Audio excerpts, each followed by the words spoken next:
PodCastle, episode 583 for July 16th, 2019. The Resurrectionist by J.P. Sullivan. Rated PG-13.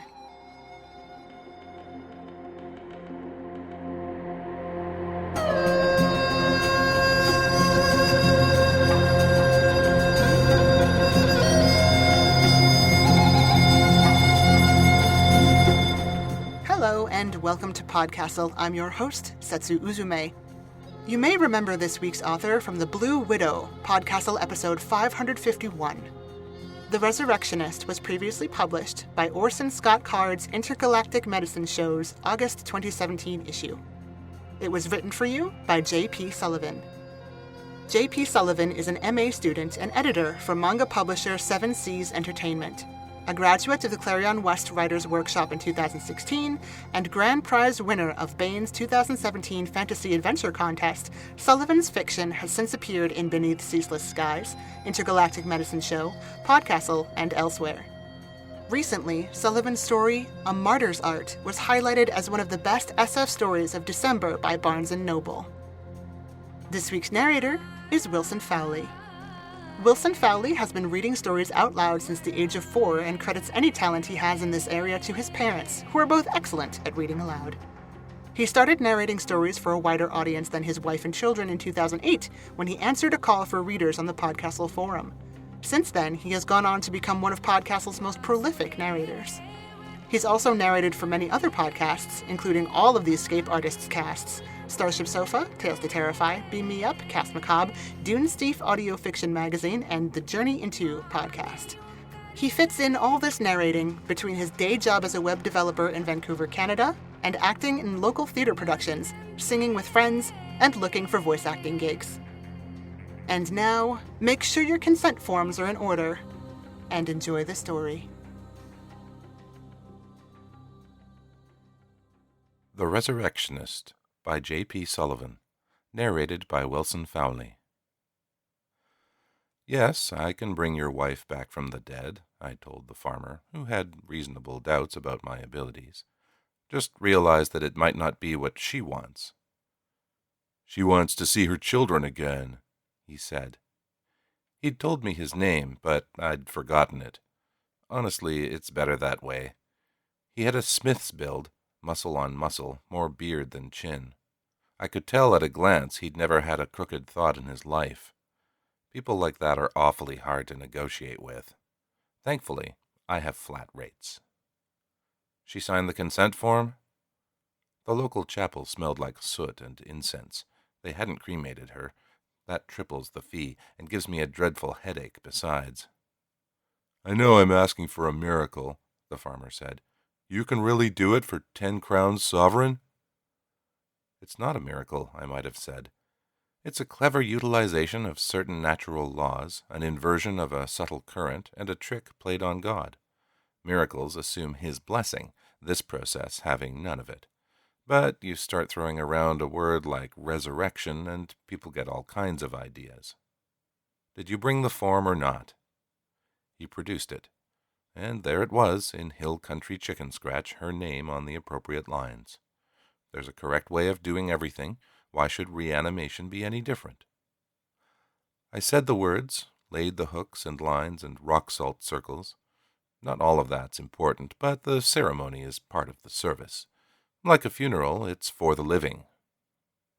The church was empty of clergy. They couldn't have run off too long ago. One of the fires was still lit. Every rider on the hill looked like a foreign raid with the war on. For all I knew, they hid from me. "I don't like this," said the farmer. "Don't worry," I said, hands at the dead woman's brow. "I don't like it either." Then I was in the elsewhere. White light rippled across the surface of calm water. Grass rustled in warm and silent wind.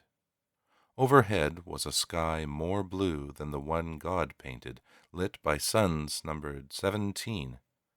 My stiff clearly died with a guiltless conscience. "All right," I said. I was smoking a pipe. I've never done that in the flesh. Smells bloody awful if you ask me. But this me knew how to do it, knew just how long to hold it in and just how deep to breathe. It smelled like an old man's fireplace. I noticed I had an old man's hands. For a moment I looked into the water. My face had lines and furrows and a hard-earned tan. My eyes were green like hers were green. People see in me what they want to see, and the situation here wasn't hard to read. So I said, "It's time to go back, Michelina." "I just got here," she said, relaxed as can be. "The angels haven't come for me yet." "Time moves differently here," I said. "It's been nearly 3 days," which was cutting it razor thin. If a keeper showed up, well, best not to fret over it. I only needed a few minutes to work my technique. Getting in is easy. Getting out requires time. "I have so much to tell you," she said, eyes welling up. "Can you sing to me like you used to?" "What do you want to hear?" She asked for Lulai Stari Hulai. I don't speak that language. "You were very ill, Michelina."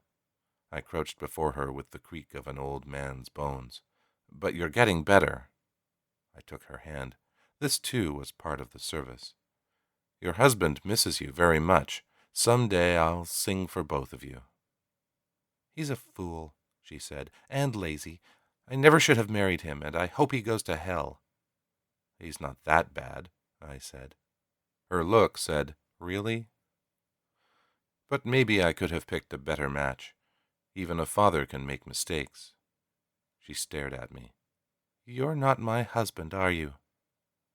Damn. I'd got it all wrong. She was a remarried widow. "Who are you?" Her hurt turned to anger. "Why do you look like him?"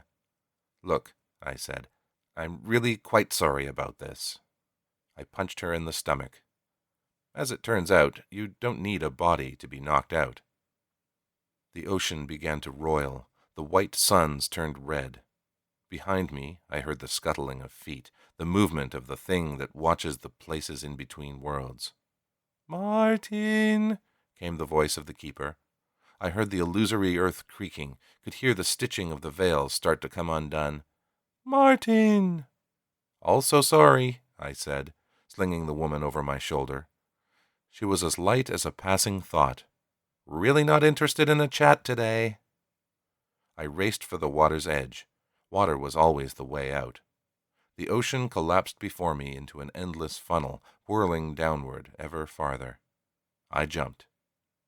And then I was in the church again, in my own flesh.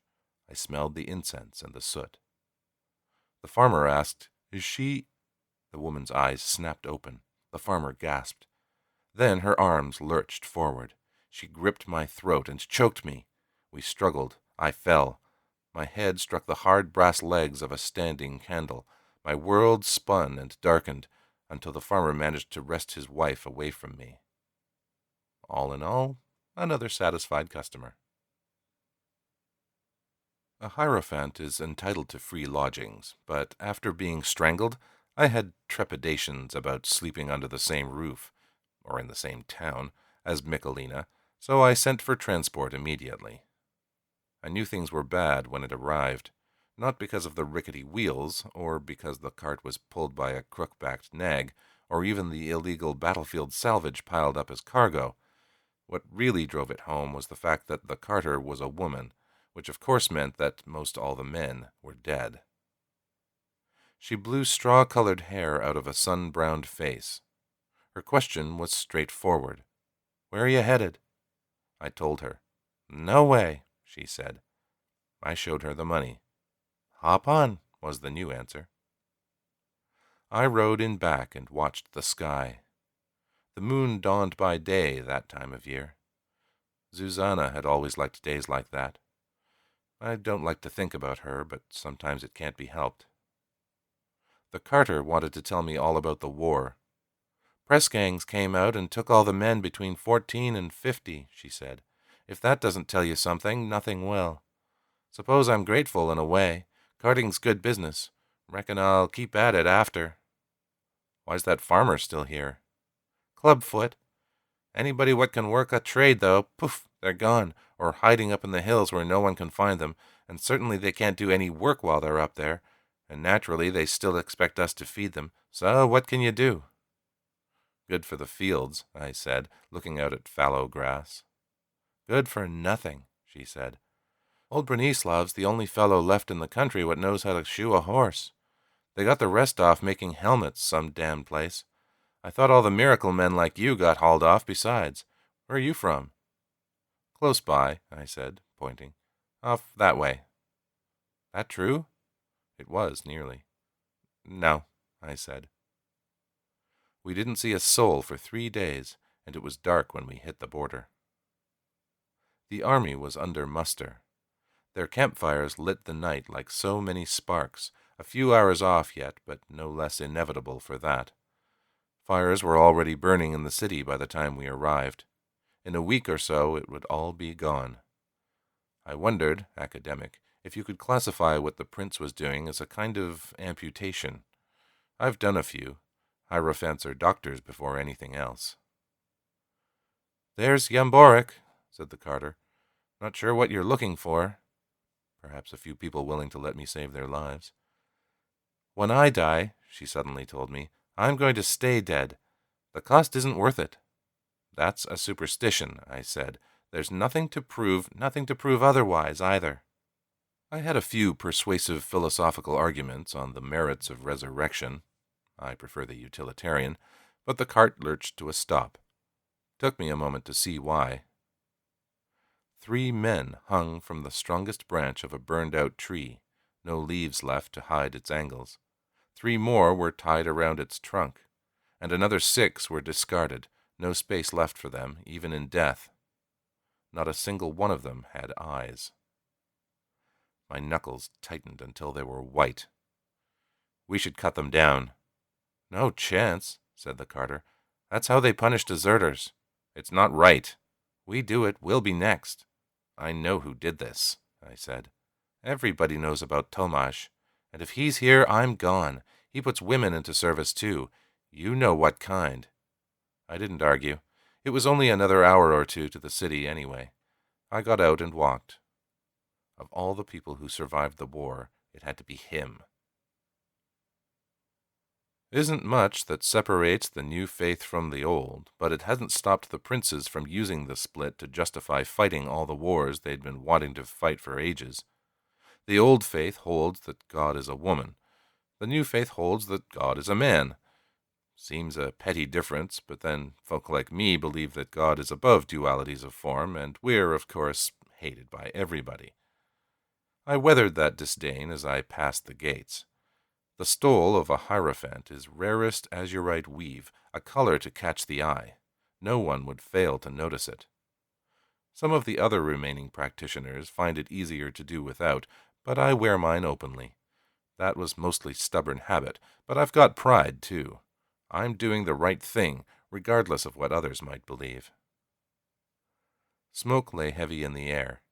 The prince had decided to burn down his own city. Idea was, he'd already lost a few towns, and Yamborek was surely next, so he might as well deprive the enemy of spoils. Since he couldn't afford to pay his own soldiers any more, letting them seize those spoils, preemptively, would surely bolster morale. If a few peasants starved, if a few women suffered, well, wouldn't be the first time. All that really mattered to him were the historic buildings, and those were made of stone anyway. I'd seen them rise up myself. The cathedral was nearly as old as me. Generations had worked at it, architects and their sons, and then their sons, too. Whole generations devoted to the singular purpose of stacking high the stones in glory of God. Devotion writ in rock. The spires and domes were visible from the town's farthest corners. I saw them now, through the arched and open windows of the cold gray scolarium in which I met the public. They trained hierophants like me in Yamborek once in this very hall. Did you know that? "Just fix my arm," said the cooper. "Abandoned now. Sign of the times." Many had lined up for aid. They were all poor, and most were injured. Some had already lost their homes. Others awaited their appointed hour of burning. A town so large had to be destroyed in sections. Many would sleep here tonight on the barren slate floor. I laid out my medicaments, the usual knives and pliers, the bone saw, the forceps, all newly purified in fire. Add to these the tinctures of root and aqua vitae, plus more exotic instruments with names like lithotome and speculum. In this case, I applied only a poultice to the infected wound on the man's arm. I did not know how he got it, and I did not care. I wound it tightly. This will itch. Do not remove it for 2 days. Once daily thereafter, drink this. I gave him a jug of gold-green liquid taken up from the cellar. I'd mostly found mold and dust and broken shelves, but this was untouched, for the soldiers hadn't known its value. What is it? A special fermented brew, derived from a particular grain, laced with a substance too small to behold with eye or lens, one that would purge his body of the writhing primal creatures, equally small, that are the source of all disease. But I said, medicine. Aren't you going to use magic? There's no such thing, I said, only laws we do not fully comprehend. But you are a wizard, he said, in the way of a man who feels cheated. I'm a hierophant. Just a kind of wizard, isn't it? I came here for some bloody magic.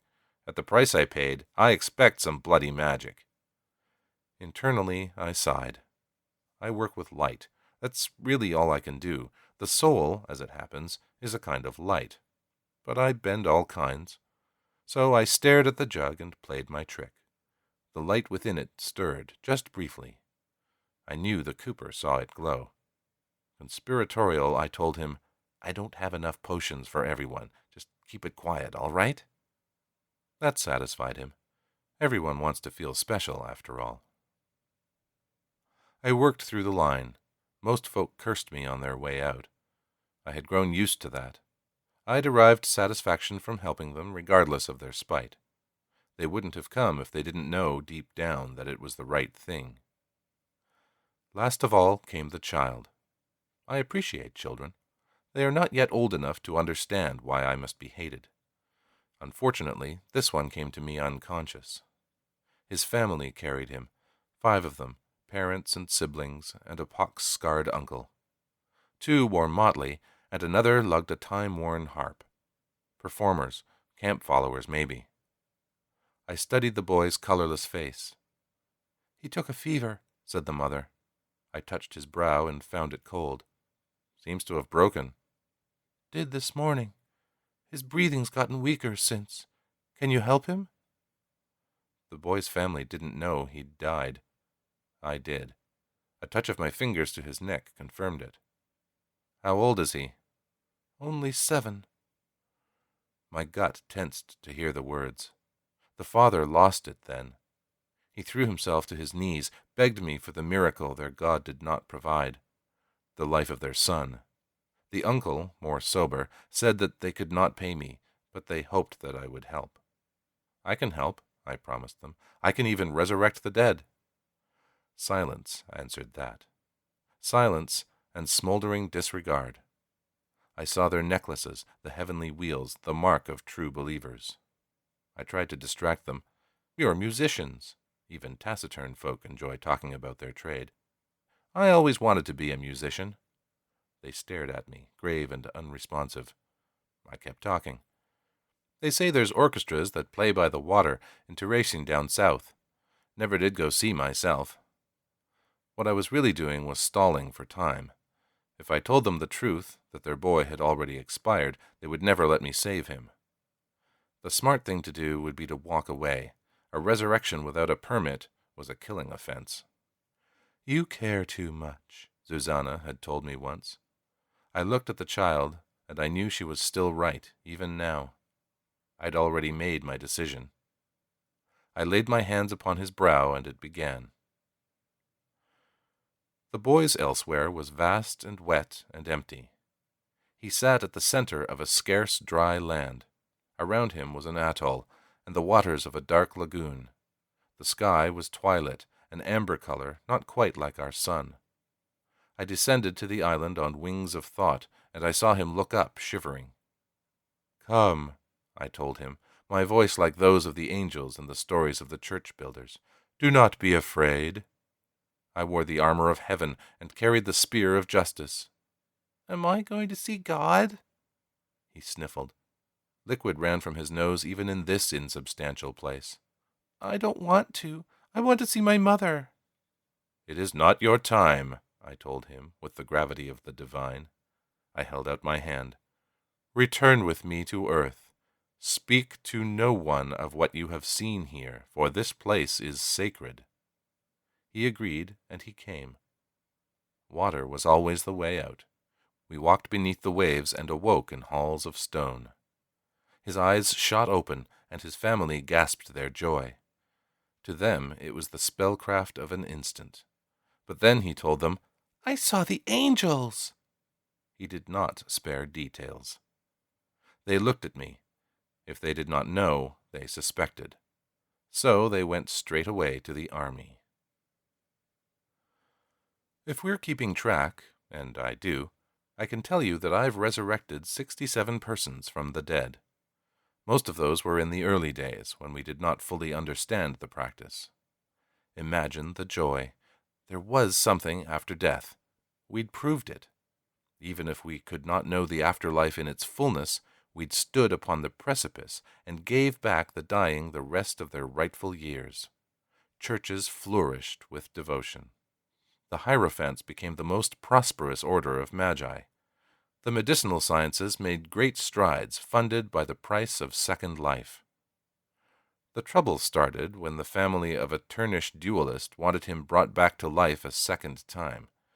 You'd think one failed duel would be enough to make a man swear off the practice, but as it turned out, he was a little high off his first return from the great beyond, and he'd decided to make a business out of betting against his own death. Well, he won the bet, but the man on the scene simply couldn't get him to come back up again. It wasn't me that got that case, thank goodness. We figured the local Hierophant was incompetent, so we sent Zuzana, the best in the district. When she failed, and the duelist was still cold past the 3-day limit, we had a real issue. Experiments were run on others previously returned.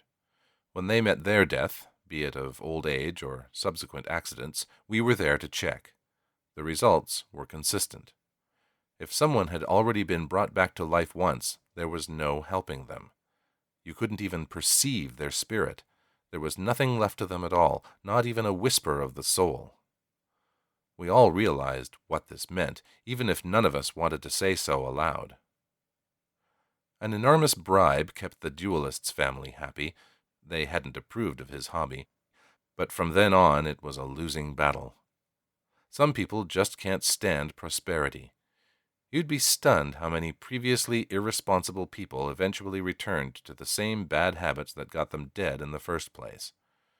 Rumors started to get around. Then the Epicurean Society of Terracine decided that they'd all drink poisoned wine on the 1st of every month to try and get closer to God. When the church got a hold of the news, our glory days were over. A meeting of the 1,000 temples underneath the Cathedral of Heaven's Wheel came out with a clear-cut pronouncement. Resurrection by mortal hands extinguished the light of the soul. Those who came back no longer possessed the necessary fuel for transmigration to the afterlife. As such, they were considered to be anathema. Soulless, they were outside morality, outside God's grace. They had no idea what they were talking about. There weren't even any Hierophants in the synod. They just declared it so, and we reaped the consequences. As it turns out, if it comes down to a choice between the certainty of coming back to life and an uncertain chance at eternity, people generally prefer to bet on God. When the soldiers caught me on my way out of Yamborik, it was almost midnight. The moon hung low and orange, blood-tinged from wood smoke and the deepening autumn dark. Each armored man carried a lucerne hammer-pike, the kind that were popular in the cities we'd already lost. These, then, were veterans. "Don't throw your lives away," I said, secretly afraid. They didn't so much as hesitate. Kite shields moved as one. They sheltered behind them even as they raised their spears. Each shield was polished to a mirrored sheen. Did they think I could use my light as a weapon? I'd use that, I decided. Martin Dunajski, said their leader, you are in violation of the edicts on unregulated use of arcana. Then I suppose, I said, that a little more can't hurt. All the color in the street lamps bled away. Their fires burned black. The moon's orange glow grew gray and colorless upon the ground. In my hand, light bloomed brilliant and white. I held it up like a dangerous thing, and not the glorified candle it was in truth. Most men would flee. These were unimpressed. They'd seen power in the war and had grown inured to wonder. Alternate plan? Run. I pivoted and looked for alleys. I saw none close. They struck fast. One pike sought my feet, another sought my chest. Quickly I moved, but a shaft's edge still struck my breast. It hit with an audible crack. For an instant my light vanished, and the color of fire halfway returned to the lamps above. The shadows danced in sepia. The soldiers stepped inwards, and the pikes drew closer. I felt the impact before I felt the pain. One spike had punctured my side. My sphere of light shattered as I screamed. With my eyes closed, I was protected from the explosive release of color. The soldiers were not so lucky. While they struggled, blind and disoriented, I made my move. I leaped against a shield and scrambled over an armored head. My feet hit flagstone, and I ran. Not fast enough. My blood left a vivid trail. They knew where to follow. A spear caught above the knee. The hammers came soon after. "We should consider a new career," Susanna had told me once, blue-eyed and wry, after it all went wrong. "I'm a physician," I told her, with customary stubbornness. "What am I supposed to do, leave people dead on the ground?" "I don't see why not. Gravediggers make a fine and profitable trade. Your problem," Susanna told me, "is that you care too much." We walked a flagstone path amidst manicured gardens. She wore the cocksure expression I'd grown used to, tilting up her masculine hat with its too large feather. Gray hairs streaked amidst blonde at her temples. Even aged, people noticed her. I knew she was trying to be supportive. She didn't have to come along. But contracts were growing scarce, and when the prince requested me, there was no denying her. The royal eagle shrieked in graven stone upon the estate doors. We were not allowed to enter. A bearded servant instead directed us to a family tomb in the gardens just behind. "Madame will need to wait outside," the man said. "The hell I will," said Susanna. The sound of shifting metal alerted us to the presence of soldiers amidst the hedges, their hands now alight upon the hilts of swords. The servant said, "Madame will need to wait outside." "It'll be fine," I assured her. We kissed, perfunctory. Back then I took kisses for granted. I entered the tomb. It was the size of a small chapel, full up with dead royals, plus slots for those yet living. On the floor lay a body. Flies buzzed around its empty eye sockets. Not a royal. I could tell by the silver cord around its neck that the stiff was a new believer, probably why they killed him. I knew immediately that the body had been dead too long. It contained not a whisper of the soul. I said, "The prince was supposed to be here." "The prince is busy," said Tomasz. He wore garish red cloth, red and black and green, all rents and feathers and buttons. It did little to relieve the craggy impassivity of his face. It had seen all kinds of trouble, that face. Pox and breaks and cuts and scrapes. Wasn't anything left that could be done to it that somebody else hadn't done already. Missing an eye, too, which said things about his hobby of taking them from others. "Go on, then," he told me. "Bring him back." I asked, "Did he sign the consent form?" Tomasz had somehow tricked a knife into his hand. I noticed, only when a little ribbon of blood bloomed under my eye, just how close he held it to my face. "Do you know why the prince chose you?" I waited for him to answer. "Because you're disposable." It was all so melodramatic. I tried not to laugh. Tomasz struck my jaw. I hit the floor. Painful, but professional to professional, I admire a man who does his own dirty work. I noticed from my new vantage point that the soldiers had come inside. "See, what this tells me," I said, while they hoisted me up, "is that you know what the prince told you to do is impossible. No one who's tried to resurrect someone past the 3-day limit has ever come back alive." "Bring in Susanna," Tomasz told his men. "She's supposed to be the best. If Martin won't do it, well, we'll use him to persuade her to try." That was when the pain really started. She tried all right. She held out a while, but in the end she tried, and after she fell into a convulsive trance, I figured she was gone, the same as the others who'd tried before her. But somehow she succeeded. Bleeding from eyes and ears and nose, she woke, and the poor dead fool opened his eyes, both grown whole and new. She came to me like a battered angel, smiling, bloody. We left together to the far road, where every step I still felt the ache of absent nails. I asked, "How'd you do it?"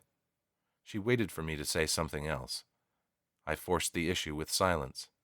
"I made a bargain," she said. "What kind of bargain?"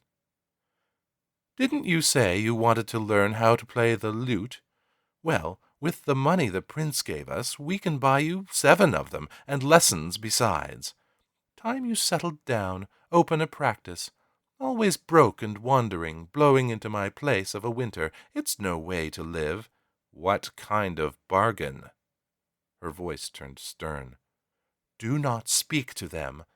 You will learn things you cannot remember and go mad in trying."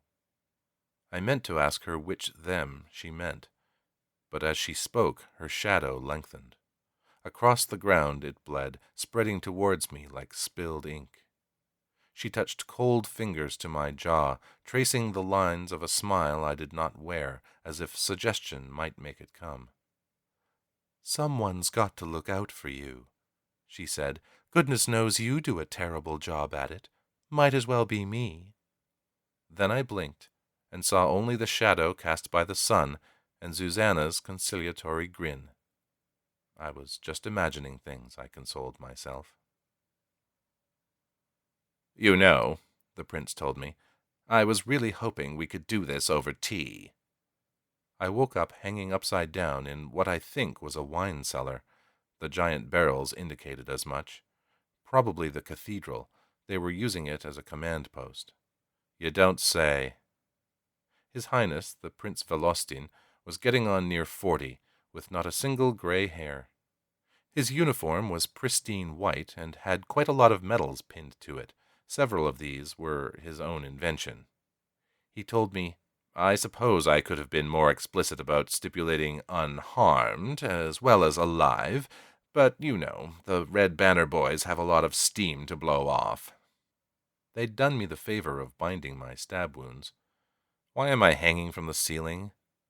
"Promotes blood flow," said the prince, "for healing. I've read your papers." "Have you?" "I am a rationalist," said the prince, as though that explained everything. "Anyhow, would you like to come down?"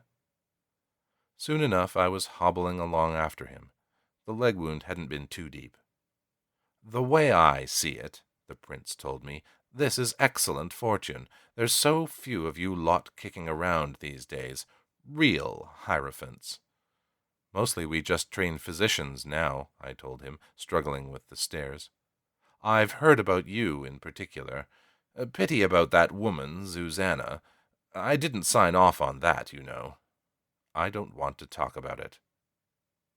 "The way I see it," the prince said, like it were a symposium, "there's no afterlife at all." "There's nothing," Susanna had said. "You don't say." "No God either," said the prince. We reached the landing, and a steward opened a hardwood door. "I read a book of post-return accounts. There's no consistency to them. The rational man must conclude the near-death experience is a delusion, a last dream as the soul expires. So you see, no reason to feel guilty. You didn't deprive her of anything." An uncivilized part of me realized I could kill him. A rational part of me realized he had guards. "It's all very real," I said. "You've never faced a keeper." "Externalizations of your anxieties," the prince told me. "A shadow born from a collective common archetype. A way of showing death in dream logic. They're certainly not angels." "Yet you still uphold church law." "You try doing my job as an excommunicate and tell me how it goes. Pre-death contracts are a perfectly reasonable compromise. Anyway, you're going to bring someone back to life for me. We're a non-political order." "My executioner is famously apolitical, but he still gets the job done." The prince was very polite, but I noticed 2 pikemen behind me. "I'm sure you'll see it my way." The room was a guest bedroom, sparsely apportioned. A dead man's body lay on a table, covered by a sheet. "Well, go on, have a look. Can you do anything for him?" When I pulled the sheet back, I noticed my fingers trembling. They did not shake from fear. It was Tomasz. Tomasz the eye-taker, the man who'd killed my lover. 10 years sharing her bed off and on, you'd think I'd know more things about Zuzanna. I could tell you all about her hair, about the way it was gray at the temples, about how her mouth always pursed, just so. But I don't think I actually realized I loved her until after she was gone. I have trouble with that, knowing people. I certainly like knowing about people. I've checked in on most of the ones I've brought back. One of them cured a plague. Another composed a few famous symphonies. There was a third who was part of the first crew to circumnavigate the Divide, and a fourth carried some important land reforms in the CM Assembly. I derive satisfaction from all that, the greater good. But friends and lovers? That's harder. I reached Zuzanna's place on a particular winter, still then broke and wandering. It had gone that way for years. I looked forward to the meeting. I'd tell her about where I'd been, who I'd helped. She'd tell me I was stupid, and speak about her patrons, richer by far than mine. Soldiers with hearts of stone, artists of high distinction. The arts were her passion, and her townhouse brimmed with canvas, too many to display, and she too fond of patrons' gifts to sell them for a price. I attained the foyer. "Zuzanna?" I looked between tapestries and paintings. I heard something move further in the house. She was home, then. Probably just waking up, even at this hour. "It's awfully dark in here," I heard her voice down the hall. "I have trouble telling sometimes," came her voice. "Do come in." I didn't realize what was wrong until I was halfway down the hall. All the candles were lit, but none of them gave off light. I came to her solarium. Outside the glass it was noon, but inside it was the dark of night. Everything in the room was cast in shadow, everything except her and the dead man on the floor beneath her. "I'm very close," she told me, pleased. "I've nearly figured it all out." I'm not sure what expression I wore, but she interpreted it as she pleased. "Oh, he's been dead quite a while. Would you like tea?" She poured regardless. "You'll have noticed the original Alberchique in the foyer, and you're probably wondering, how did she get the money? Well, it's good business, as you can imagine, being the only person in the world who can bring someone back to life after the 3-day limit. I keep it quiet, of course.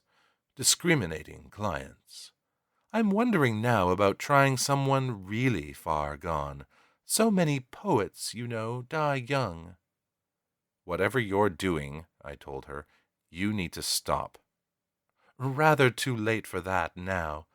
I couldn't rekindle so very dim a soul as this. I gave him bits of mine." "You what?" "That's how I do it.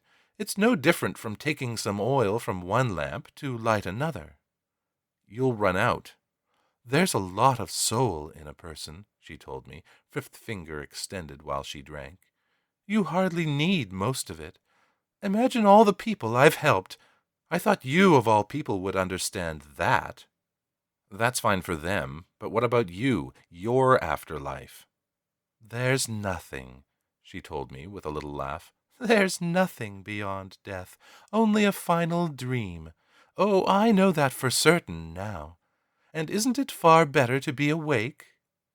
She inhaled the aroma of tea, eyes closed as she settled back against the glass. The sunlight didn't quite reach her. Of course, I do miss being warm, but I'll figure that out too, eventually. I immediately went to the archimandrite, head of the order, for guidance. He went directly to the governor. The governor had an especially phlegmatic view on the returned, and he went to the prince. The prince went to Tomasz. We only found out a day later. When we found her, her eyes were missing. I suppose he never would have killed her if it wasn't for me. The rabble cut Tomasz down outside the city limits, the prince explained.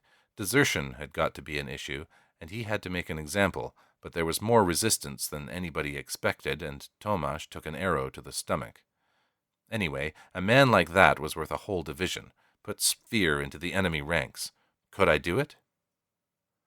On the slab lay Tomasz's knife, chipped and worn by time. How many eyes had it taken? I'll do it, I said. I wouldn't want Tomasz to get off so easy. I thought so, said the prince. The first thing I felt was heat. The air was like a knife. It was the desert's heat, no gentler for being dry. The landscape was one of lonely buttes and barren scoria. Strange things moved in the distance, their limbs too long, wavering in the distortions born of warmth. I decided immediately not to look at them. I didn't see any water. That was a danger sign, but I'd solve that problem later. Step by step, I drew closer to Tomasz, who lay in the dust. I spoke. Tomasz. He didn't look up. I made him. Do you know who I am? Someone I killed, probably, he said, his lips dry and peeling. How many of those are there, I wonder? A few, he said, and they're all coming here. He pointed up towards the sky. I decided not to look at that either. I'd considered words, but in the moment I didn't know what to say. You killed someone dear to me. Anyone special? Her name was Zuzana. He looked up at me, vacant. Pretty common name. I suppose I choked him then. He didn't spend much effort fighting back, and eventually I realized that you can't kill what's already dead. When he was able to speak again, he laughed. See, it was very important for you, but for me it was just work, and that's why I'm here. Everyone goes here. Everyone goes somewhere. Tomasz spoke with an odd satisfaction. I'm going to hell. The things out there told me. He pointed at the shapes on the horizon. I looked up instead. That was a mistake. The sky was full of eyes. Some were solitary, most in pairs. They opened, one after another, dozens, hundreds, 1,000. Man-shaped shadows bloomed behind them, twisting in upon one another, an intricate knotwork of insubstantial bodies large as the buttes. Pupils dilated in silent accusation. Shapes like hands pressed against some impermeable barrier. I wondered, madly, what might happen if it broke. I'm here to take you back, I told him. No, he said. He struggled to stand, but I did not let him. No, don't do that. Your prince needs you for the war. He'd turn me into ashes, into a puppet. God help me, man, don't do that to me. I wondered why I was arguing with him. You only get one trip back, but that doesn't mean anything about the afterlife. I can't take the chance, he said. Then I heard the skittering feet. The dark shapes were coming. Say you're right, I said. Say hell comes next. Isn't a longer life better than suffering forever? He said, quietly, better suffering than nothing. I thought of him living, certain he was hollow, feeling a pit in his chest, ever sure of his own emptiness. I liked it. "You're coming with me," I told him, "whether you like it or not." The bastard turned and ran. I chased after him. He was faster. The dead don't get tired. We approached the shadow of a butte. As we ran, I saw the distant shapes grow clearer. Every one of them was a keeper. Each keeper is different. They all approach humanity, but none of them quite make it. Legs that articulate at impossible angles, arms too numerous, talons instead of hands. They move sideways, one part at a time, like mechanisms. Some are made of metal, and some are made of flesh. Some have both, or neither. They all wear masks. The closest was almost a kind of centipede, a woman with the limbs of insects. Her neck twisted, bird-like, 6 eyes blinking. "Stop," I warned him. She punctured Tomasz cleanly through the chest. "Martin," she told me, "this one is ours." "Do not speak to them," Susanna told me once. "You will learn things you cannot remember and go mad in trying." "That never stopped me before." She chirruped. "We could take you instead, thief of lives. You would see things, such things." "I'm taking him back," I said. "One life was promised." She raised her foremost limb. Blood leaked from the taloned end. "But we could take 2. I looked at Tomasz. There was a knife in his belt, but that wouldn't be enough. Instead, I held up a hand and focused. Shadows lengthened to feed the light that bloomed above my palm. The creature shrieked. It fled at right angles and scurried up the butte. Using only one arm, I hoisted Tomasz, weightless, across my shoulders. "Leave me," he said, too weak now to struggle. I set off. The keepers clucked in chorus, 10 steps behind, wary of my light. They told me of my life. They weighed my sins and virtues, decreed how I would be measured and where I would be delivered. They did the same to Tomasz, somehow, using exactly the same words, spoken at the same time. These truths slipped through me like a sieve. They belonged to some other place, to some other kind of knowing. "There is nothing beyond death," Susanna said, "only a final dream." It is a kind of dream, they told me, from which there is no waking. Neither was it less real for being dreamed. The furthest buttes began to crack. The ground peeled beneath my feet like paint. This elsewhere wouldn't last much longer. I had Tomasz, but I needed a way out. Why wasn't there any water? It was a desert, yes, but there ought to be an oasis somewhere. There was always a way out. I began to wonder what would happen if I was stuck there with him. Would I die, or was it something worse? I came to a precipice. I turned to look back at crumbling ground. I dropped Tomasz and clutched at my brow. "Think." "I've changed my mind," Tomasz said at my feet, looking at the keepers. "Now you've changed your mind. If I'm going with them, so are you." Somehow he'd tricked his knife into his palm. I reached down to stop him. The blade cut into my 3rd finger, deep. Some kind of sinew snapped inside. Spurred by pain, I struck my knee into his face. He fell, and the knife fell. It was time enough for the keeper to come upon me. "Martin," she said, and I thought I heard satisfaction in her empty voice. "Well," I consoled myself, clutching Tomasz's knife in my uninjured hand, "I'd always insisted there was an afterlife. Soon I'd know for certain." She raised a talon, still red with blood. It came down once, twice, 3 times, each impact wetter than the last. I breathed. It had struck Tomasz. The ground beneath him slickened with a sheen of murky scarlet fluid. Blood, I realized, was a kind of water. Still the keeper came. It came upon me slowly, a nearly sensual quality to the undulations of spine and insect's limbs. Transfixed, I watched taloned arms extend.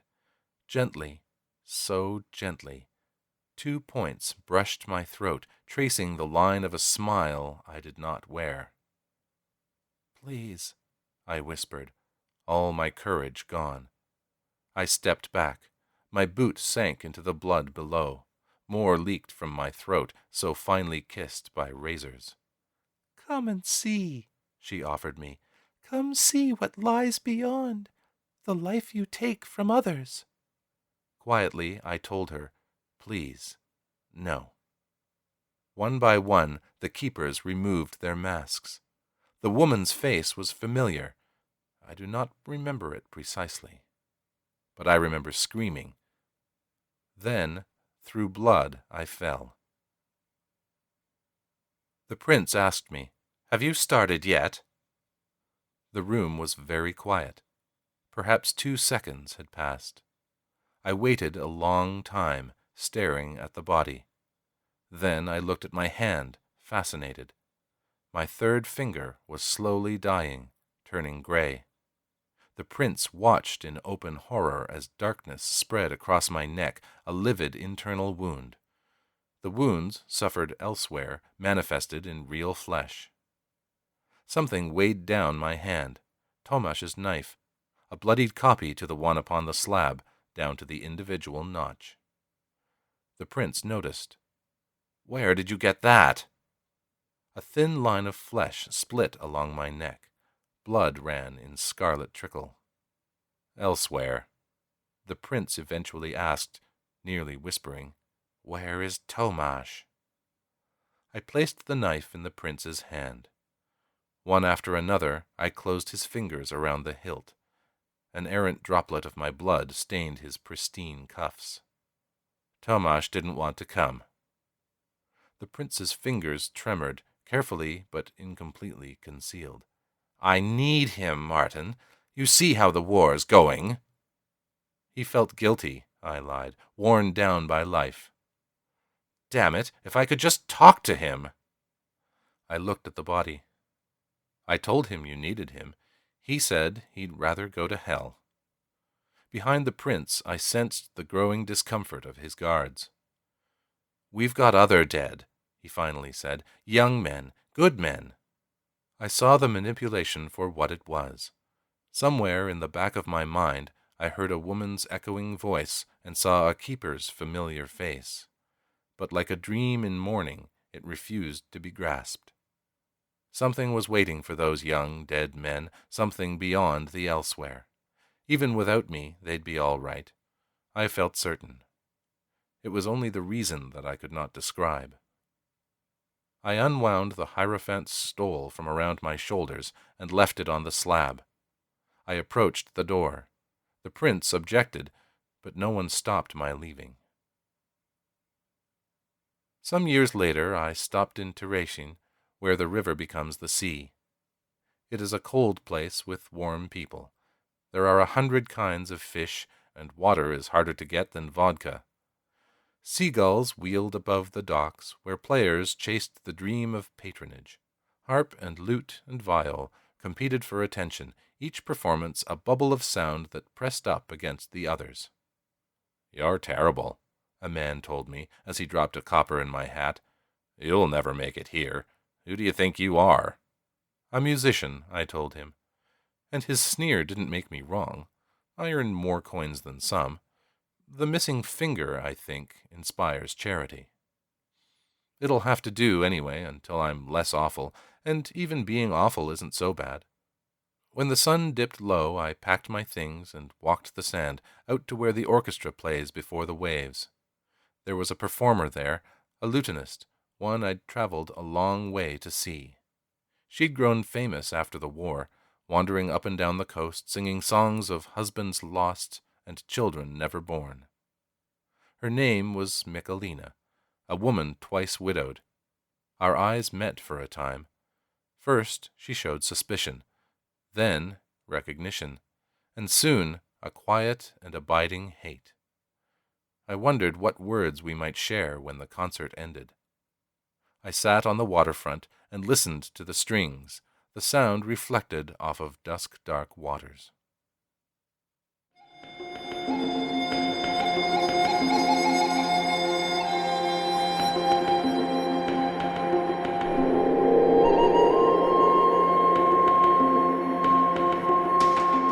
And welcome back. Sullivan had this to say about the story. While I always try first and foremost to deliver an entertaining narrative, the underlying thematic element that interested me in this story has to do with our relationship to the afterlife. In the real world, there are never cut-and-dry answers about what happens after death, and I wondered what the ramifications might be of a world where the power to bring people back from the dead had been conclusively proven, and even become commonplace.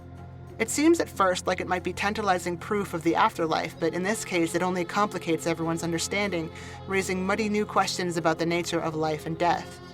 I thought that level of complication of new mysteries replacing old mysteries was a more honest reflection of people's relationship to such questions in the real world, and maybe better reflects how people would react to miracles on demand. We can't know the nature of death, and not even Martin, who can defeat death, knows those answers. Thank you for that, JP. That was our show for this week.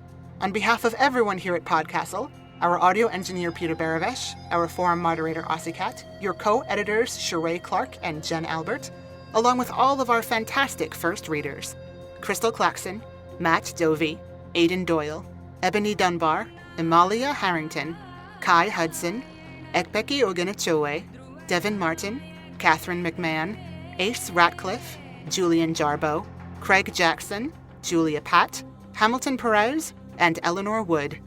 Thanks for letting us share another story with you.